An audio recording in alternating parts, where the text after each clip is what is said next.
ಸರ್ವಮಂಗಲ ಮಾಂಗಲ್ಯೆ ಶಿವೆ ಸರ್ವಾರ್ಥ ಸಾಧಿಕೆ ಶರಣ್ಯೆ ತ್ರ್ಯಂಬಕೆ ಗೌರಿ ನಾರಾಯಣಿ ನಮೋಸ್ತುತೆ. ನಮಸ್ಕಾರ ಎಲ್ಲರಿಗೂ. ದೇವರು ಎಲ್ಲರನ್ನೂ ಚೆನ್ನಾಗಿಟ್ಟಿರಲಿ ಅಂತ ಪ್ರಾರ್ಥಿಸ್ತೀನಿ. ಮಕ್ಕಳು ಬುದ್ಧಿವಂತರಿದ್ದರೂ ಕೂಡ ಪರೀಕ್ಷೆಯಲ್ಲಿ ನಿರೀಕ್ಷಿತ ಅಂಕ ತೆಗೆದೇ ಇರೋದು, ಏನೂ ಹೆಲ್ತ್ ಪ್ರಾಬ್ಲಮ್ ಇಲ್ಲದೇ ಇದ್ದರೂ ಸಂತತಿಯಲ್ಲಿ ಸಮಸ್ಯೆ ಆಗ್ತಾ ಇರೋದು, ವಿನಾಕಾರಣದ ಜಗಳ, ಮೇಲಿಂದ ಮೇಲೆ ಅನಾರೋಗ್ಯ, ಇವೆಲ್ಲ ಕುಲದೇವಿಯ ಕೋಪದ ಲಕ್ಷಣಗಳು. ಕುಲದೇವಿ ನಮ್ಮ ತಾಯಿಗೆ ಸಮಾನ. ನಮ್ಮ ಮನೆತನದ ರಕ್ಷಣೆ ಮಾಡುವ ನಮ್ಮ ರಕ್ಷಾ ಕವಚ ಆ ದೈವಿ ಶಕ್ತಿ. ಪ್ರತಿ ಕುಲದಲ್ಲಿಯೂ ಒಬ್ಬ ಕುಲದೇವ ಮತ್ತು ಒಬ್ಬರು ಕುಲದೇವಿ ಇದ್ದೇ ಇರ್ತಾರೆ.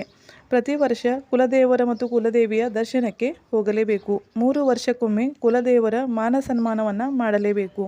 ನಿಮ್ಮ ಕುಲದೇವಿ ಯಾರೋ ಆ ದೇವಿಯ ವಾರದಂದು ಮನೆಯ ಮುಖ್ಯಸ್ತ್ರೀ ಉಪವಾಸವನ್ನು ಮಾಡಬೇಕು. ಇವತ್ತಿನ ಎಪಿಸೋಡ್ನಲ್ಲಿ ಕುಲದೇವಿಯನ್ನು ಪ್ರಸನ್ನಗೊಳಿಸುವಂತಹ ಸೇವೆ ಉಪಾಯ ಯಾವುವು ಅಂತ ತಿಳಿಯೋಣ. ನಿಮ್ಮ ಕುಲದೇವಿ ಯಾರು ಅಂತ ಗೊತ್ತಿದ್ರೆ ಆ ದೇವಿಯ ಮಂತ್ರವನ್ನು ದಿನಾಲೂ 1 ಮಾಲೆ ಜಪಿಸಬೇಕು. ಕುಲದೇವಿ ಯಾರು ಅಂತ ಗೊತ್ತಿಲ್ಲ ಅಂತ ಇದ್ದರೆ ಓಂ ಐಂ ರೀಂ ಕ್ಲೀಂ ಚಾಮುಂಡಾಯ ವಿಚೆ ಈ ಮಂತ್ರದ ಜಪನೆಯನ್ನು 1 ಮಾಲೆ ಮಾಡಬೇಕು. ಕುಲದೇವಿಯ ವಾರದಂದು ದೇವಿಯ ಮೂರ್ತಿಗೆ ಮೊದಲು ಶುದ್ಧ ನೀರಿನಿಂದ, ನಂತರ ಪಂಚಾಮೃತದಿಂದ ಅಭಿಷೇಕವನ್ನು ಮಾಡಬೇಕು. ತುಪ್ಪದ ದೀಪವನ್ನು ಬೆಳಗಿಸಿ ಆರತಿಯನ್ನು ಮಾಡಬೇಕು. ಕೆಂಪು ಗುಲಾಬಿ ಹೂವು ಮತ್ತು ಸುವಾಸನೆಯುಕ್ತ ಹೂವಿನ ಮಾಲೆಯನ್ನು ದೇವಿಗೆ ಹಾಕಬೇಕು. ಪಾಯಸದ ನೈವೇದ್ಯವನ್ನು ತೋರಿಸಬೇಕು. ಇನ್ನೊಂದು ಪ್ರಭಾವಿ ಉಪಾಯ ಅಂದರೆ ಪ್ರತಿ ವಾರ ದೇವಿಗೆ ತಾಂಬೂಲವನ್ನು ಅರ್ಪಿಸಬೇಕು. ತಾಂಬೂಲ ದೇವಿಗೆ ಅತಿ ಪ್ರಿಯ. ನೀವು ಒಂದು ವೇಳೆ ನೈವೇದ್ಯ ತೋರಿಸದಿದ್ದರೂ ಪರವಾಗಿಲ್ಲ, ಆದರೆ ತಾಂಬೂಲವನ್ನು ತಪ್ಪದೆ ದೇವಿಗೆ ಅರ್ಪಿಸಿ.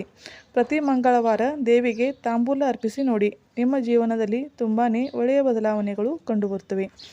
ಇನ್ನು ನೀವು ಯಾವುದೇ ಸಂಕಟ ಸಮಸ್ಯೆಯಲ್ಲಿ ಸಿಕ್ಕಿದ್ದೀರಾ, ಅನಾಥ ಸಮಸ್ಯೆ, ವಿವಾಹ ಸಮಸ್ಯೆ, ಸಂತತಿ ಸಮಸ್ಯೆ ಏನೇ ಇದ್ದರೂ ದೇವಿಯ ಮುಂದೆ ನಿಮ್ಮ ಸಮಸ್ಯೆಯನ್ನು ಹೇಳಿ. ನಿತ್ಯ ಸಿದ್ಧಕುಂಜಿಕಾ ಸ್ತೋತ್ರದ ಪಠನೆಯನ್ನು ಮಾಡಿ.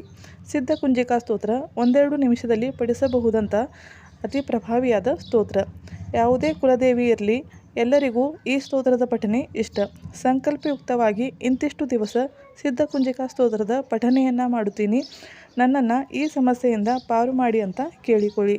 ನಿತ್ಯ ಒಂದು ನಿರ್ದಿಷ್ಟ ವೇಳೆಯಲ್ಲಿ ಈ ಸ್ತೋತ್ರದ ಪಠನೆಯನ್ನು ಮಾಡಿ. ಸ್ವಲ್ಪ ದಿನಗಳಲ್ಲಿಯೇ ನಿಮ್ಮ ಸಮಸ್ಯೆ ಬಗೆಹರಿಯಲು ಪ್ರಾರಂಭವಾಗುತ್ತದೆ. ಪ್ರತಿ ವರ್ಷ ಸಹಕುಟುಂಬದ ಜೊತೆಗೆ ಕುಲದೇವರ ಮತ್ತು ಕುಲದೇವಿಯ ದರ್ಶನಕ್ಕೆ ಹೋಗಿ. 3 ವರ್ಷಕ್ಕೊಮ್ಮೆ ಮಾನ ಸನ್ಮಾನವನ್ನು ಮಾಡಿ. ಈ ಸೇವೆಗಳನ್ನು ಮಾಡಿ ನೋಡಿ, ಖಂಡಿತವಾಗಿಯೂ ಉತ್ತಮ ಪರಿಣಾಮಗಳು ಕಂಡುಬರುತ್ತವೆ. ಶುಭವಾಗಲಿ. ಬೈ. Take care.